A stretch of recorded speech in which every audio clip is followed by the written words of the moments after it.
Buongiorno here from Cefalu, Sicily, on the northern coast of Sicily, about an hour east of Palermo. This is a town, probably my favorite place to visit in Sicily, only because I've had such a long history here. I know this town very well. I've been coming here back since the mid-'80s, and it just has a charm. It's a fishing village that's become very touristic, very cosmopolitan. Now with, or way back, back in the day, German and French tourists, now American tourists have discovered it. But if you look behind me, there's a rock. And up on top of there, it's about 300 meters, maybe 1,000 feet. I've climbed it. On top of there, there's a temple of Diana.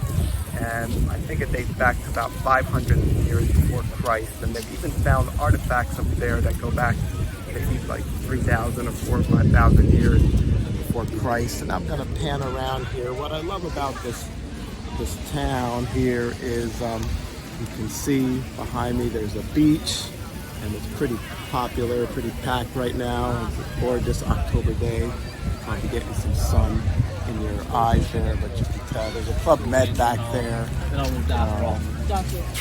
And then back here behind me then is the entrance into a medieval town.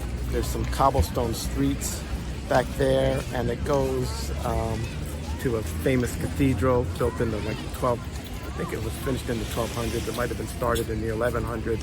But you feel like you're actually walking back in time.